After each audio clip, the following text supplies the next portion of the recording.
Welcome to this tutorial video. The goal of this video is to show you an overview of the Debtor Sidebar's available functionality. The Debtor Sidebar is an extended screen containing additional functions available to the user.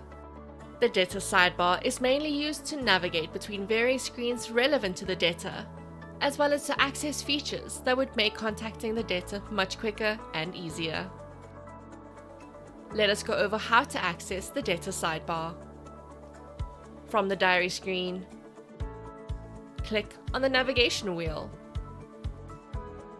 Select the debtor segment. The debtor screen will open. The user is able to search for the desired debtor using the debtor search bar. For more information regarding the debtor search bar, please refer to the debtor search user manual linked in this video's description. Click on the desired debtor. The Debtor Sidebar will open. Next, we will go over the information found within the Debtor Sidebar.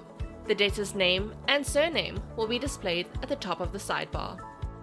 The cell phone number of the person responsible for the account can be used for any necessary telephonic communication regarding the status of the account. The ID number is one of the ways in which the debtor is linked to the account, which allows for the use of an ID card as a form of verification. The patient amount is the amount outstanding that the patient is responsible for. The medical aid amount is the amount outstanding owed by the medical aid. Normal indicates the type of debtor account. For more information regarding the various debtor types available, please refer to the Create New Debtor user manual linked in this video's description. The account number is automatically generated by the system per debtor when the debtor file has been created. Medical aid provider is the name of the medical aid company that the debtor is the main member of. Medical aid option is the debtor's medical aid scheme within the chosen medical aid provider. Medical aid number is a medical aid membership number associated with the debtor's account. If the user would like to contact the medical aid associated with the debtor, the medical aid phone number and email address are available.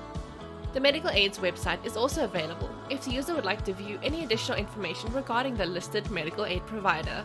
Now, let us go over each of the available buttons. Click on the Debtor Edit button to open the Debtor Edit screen.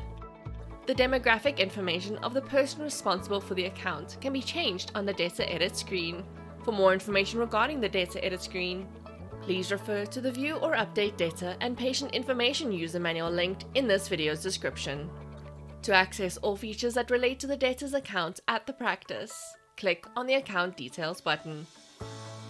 A summary of all transactions with totals such as invoices, receipts, corrections, estimates, and journals that have been done for the debtor or patient will be available on the Account Details screen. For more information regarding the Account Details screen, please refer to the Account Details Overview user manual linked in this video's description.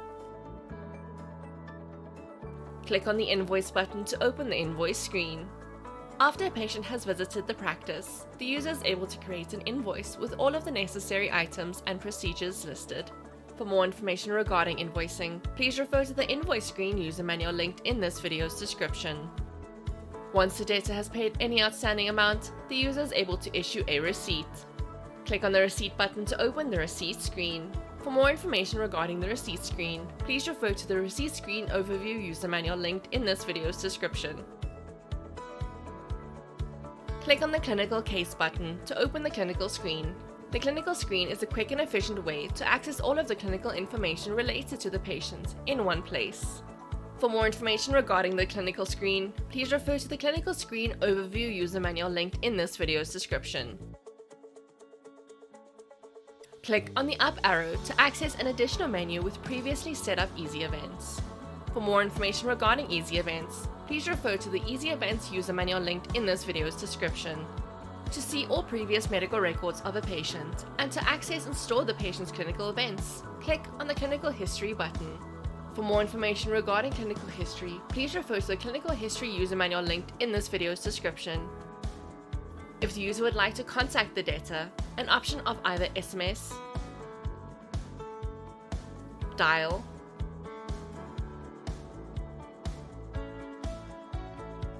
or email is available.